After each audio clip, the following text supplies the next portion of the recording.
여러분, 공급 한파 충격이라. 그래서 2년 뒤에 집값이 또 뛴다.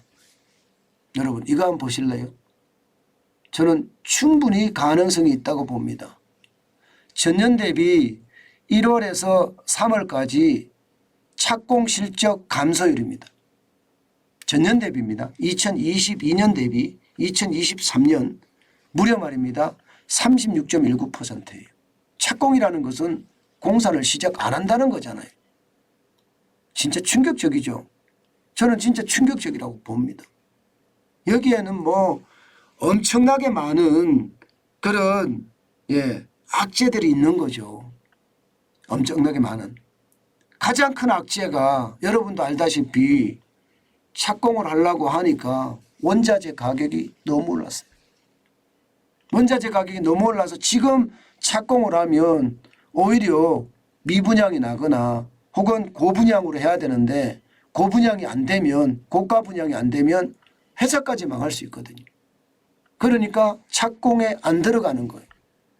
여기에다가 돈도 없습니다. 이게 부동산 PF 대출을 지금 거의 안 해줍니다. 부동산 PF 대출을 안 해주니까 착공에 들어갈 수가 없죠. 심지어 지금 부동산 시장에서 보면 말입니다. 브릿지론이라고 해서 땅을 살 때 돈을 빌렸습니다. 땅을 살 때. 그래서 그 돈으로 부지를 많이 매입했어요. 그 다음에 이 브릿지론이 이제 PF 대출로 바뀌어야 됩니다. 근데 PF 대출로 바뀌려고 하는데 안 바뀌어요. 왜 안 바뀌느냐? 지금 PF 대출에 대한 위기감이 굉장히 크니까 안 바꿔줍니다.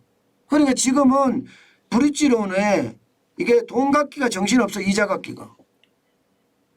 브릿지론은 갚아라 하고 있거든요. 다 저축은행도 갚아라. 아니면 제2금융권 전체적으로도 갚아라. 심지어 제1금융권은 브릿지론을 해준 데가 그렇게 많지 않기 때문에 뭐 제1금융권까지 그렇게 난리 날 일은 아니라고 보는데 제2금융권에서는 갚아라가 난리거든요.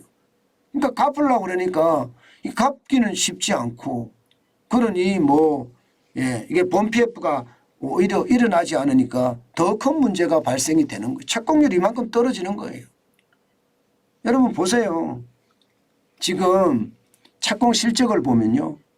작년 1월에서 3월까지는 84,108가구입니다. 그런데 2023년 1월에서 3월까지는 53,666가구입니다. 감소율이 36.19%나 되고요. 이게 착공이 안 되는 비율이 3만입니다. 3만 422가구예요. 장난 아니죠.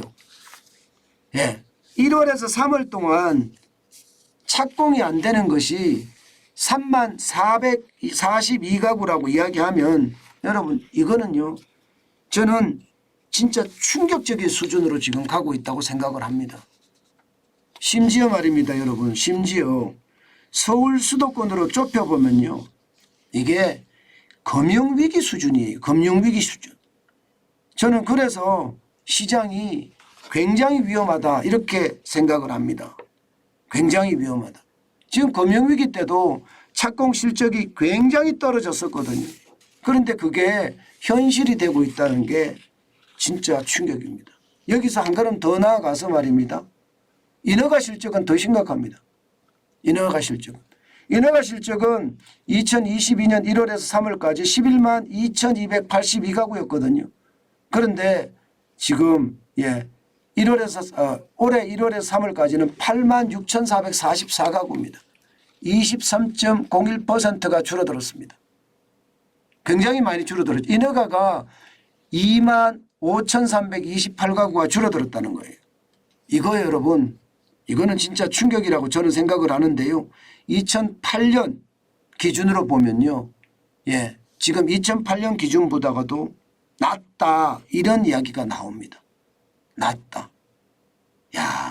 이거 심각한 상황이 올 수도 있다고 생각을 합니다.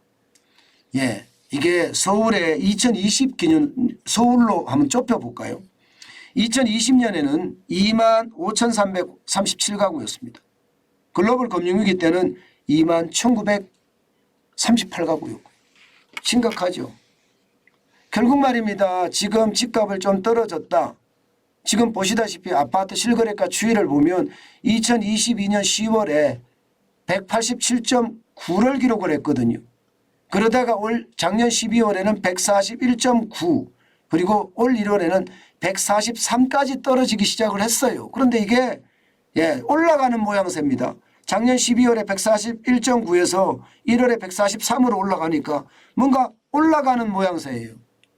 그런데 이게 공급마저도 만약에 딸린다 이러면 어떻게 될까요? 수요와 공급 법칙이 무너지는 거죠. 수요는 여전한데 공급이 많이 줄어들게 되면 가격은 또 올라가는 거 아니겠습니까? 지금 현재대로 본다면 적어도 말입니다. 인허가를 받아서 아니면 착공을 시작해서 착공을 시작했을 때는 2년 후가 되는 거고요. 인허가를 받으면 3년 후가 되는 거거든요. 착공을 시작해서 2년 후에 입주가 되고요. 인허가를 받아서 3년 후에 입주가 되는데 이게 다 주니까 그만큼 공급이 줄어들어서 가격이 올라갈 수 있다는 것 저는 시장에 지금 보인다고 봅니다.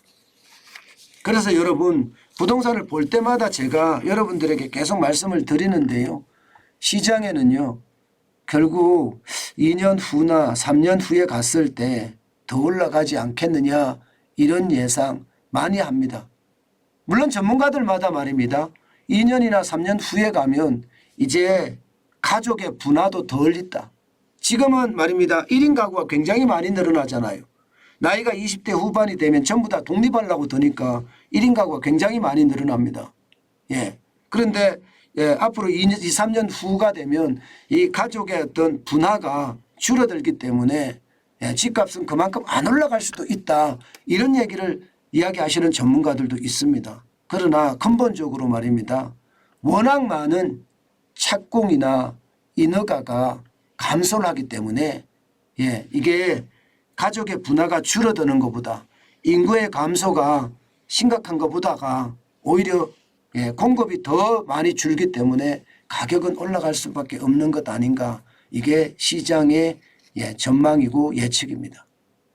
여러분 시장을 보면 저는 진짜 깜짝 놀라는데요. 현실이 지금 점점 나빠진다는 게 저는 안타깝다 그렇게 생각합니다. 여러분 이게 경제라는 게요. 한순간도 놓치면 안 됩니다. 경제는 추세로 이렇게 반응을 하거든요. 그런데 한순간을 놓치게 되면 그만큼 그 놓친 시장에서는 왜곡이 일어난다는 이야기거든요. 그 왜곡은요. 경제 정책의 실패로 다가올 가능성 높습니다. 우리 한번 지켜보자고요. 계속해서 인허가 실적이 이렇게 낮아지면 시장의 위험이 얼마나 커지는지 말입니다.